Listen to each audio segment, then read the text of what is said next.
اوكي. بسم الله الرحمن الرحيم. السلام عليكم ورحمة الله وبركاته. waxaan rabaa xoogaa yar oo update ina idinka siiyo xaaladda meesha marayso cudurka coronavirus. tirada waxay maraysaa dadka Soomaaliya dhan uu ku dhacay 165. dhimashada waxa waaye ilaa hadda 7 ilaahay u naxariistay intii dhimatay.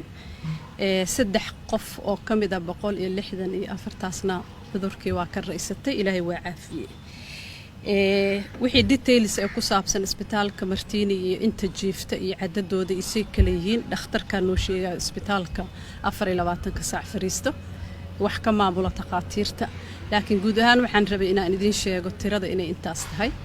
isbitaalka Martini saa la socotaan waa isbitaalka dawladda koow oo asteysay in dadka cudurka uu soo rito lagu daaweeyo haddana lagu qaado wixii sample oo dadkii baarista raba inay cudurka iska baaraan lagu ballamiyo meesha looga qaado swabka kadibna loo diro laabka dhexe ee dawladda. waxaa soo raacay isbitaalka cadadka dadka jiifo inay xoogaa yar sii kordhayaan. dad badan oo waxaa jira soo doonanaya inay isbaaraan. waa ku dhiirigelinaynaa bulshada qofkii dareema xanuunka ama iskaga shakiya ama qof qaba la falgalay fadlan inuu soo doonto soo waca nambarka 449 isbitaal Martini lagu ballamiyo kadibna takhtarka meesha jooga uu la kulmo lagu talageliyo marka sidoo uu raadsan lahaa in analysis laga qaado iyo waqtiga la ballaminayo. cadad ahaan waa taas.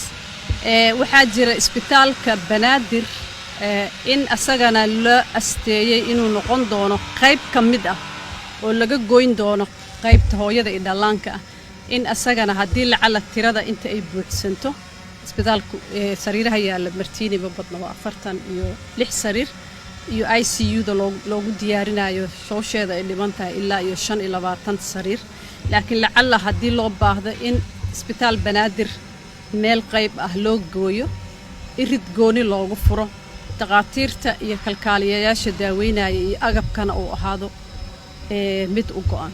sidoo kale waxaan kulan la leeyahay mar walba oo aan wada tashi la sameynaa wasiirada maamul goboleedyada iyo caafimaadka ah iyo wasiiradii kale oo ku jira gudiyada kala duwan oo maamul goboleedka ay sameystaan.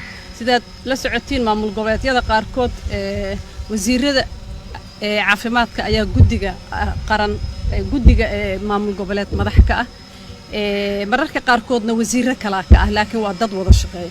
wasiirada caafimaadka wada hadal ayaa mar walba wada leenahay si aan isula soconno waxyaalaha ay u diyaarka ah waxyaalaha u qabsoomay iyo waxyaalaha dawladda dhexe ay kala talin karto ama ay ka kaalmeyn karto. waxaa jira macaawinaadyo badan oo ka yimid dawlado kala duwan. saaka ugu dambeysay USAID TIS+ ay soo dirtay sariiro iyo qalabkii ma aragtay gogosha ah isbitaalada iyo la dhigi lahaa.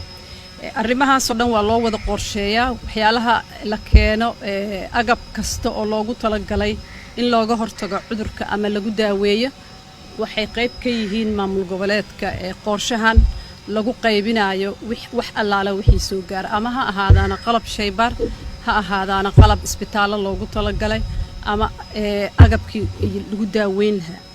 xaaladda guud waa sidaas. wixii su'aalo ah oo aad diyaaran u nahay inaan ka jawaabno aniga iyo Dr.